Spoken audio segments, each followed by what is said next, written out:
We've been sheltering in place pretty much since last Wednesday.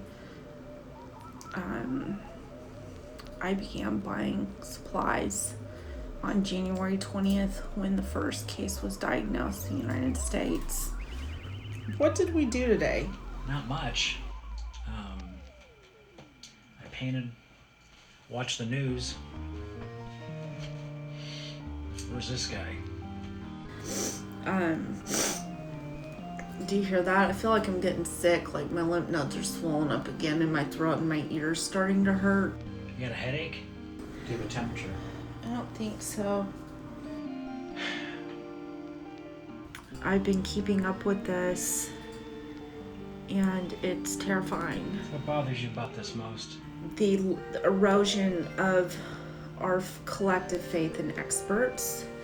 You know, it's like we might live in a post-truth society, but we still live in a society governed by scientific laws and biological phenomenon and the materialist nature of human existence. So, you know, just because you're not measuring it or like keeping track of it doesn't make it go away, and it actually makes it worse in terms of the lack of testing.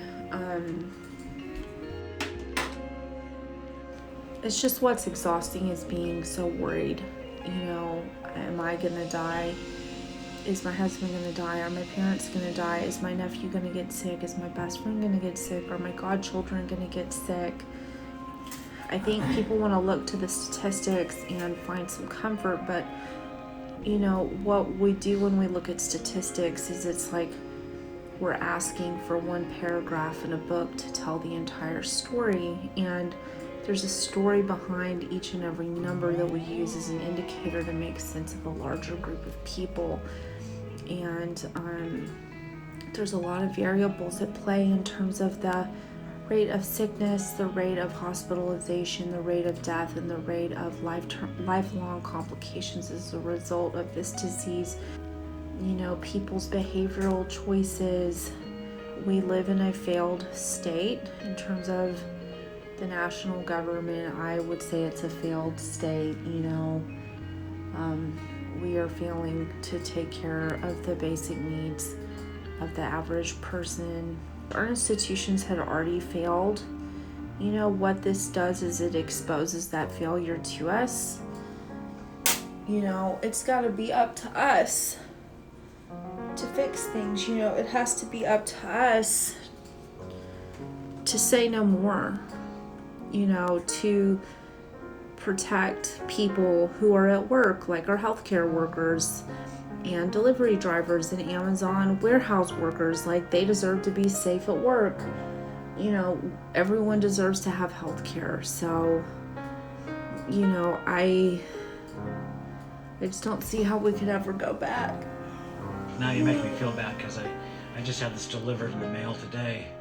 You know, because you're just looking at Instagram and you're thinking, oh, you know, like I'm holed up. You know, it's just like $20. I shouldn't have spent the $20 because you just never know what's going to happen here. But like, it's called a Jawser size, and I'm not trying to do a commercial for it, but I'm starting to get upset about this business here. You know, and this is it tones up your neck and your jaw line.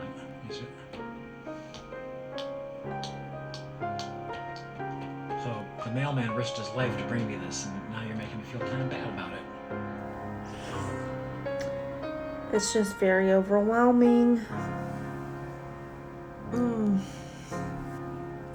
The being afraid and then being gaslit by people who are trying to tell me that, you know, the numbers are wrong and the government just wants to do martial. I was like, shut the fuck up. Like, this is a very real disease. I saw a video today in Italy at the hospital, people just dying in the hallways, and it's just so grim. And on Tuesday I was like, okay, I'm gonna come up with, you know, tips for quarantining, and I'm gonna plan out my meals for every day, and I'm gonna do all these things. And it's like, no, hadn't done that today, and who gives a shit?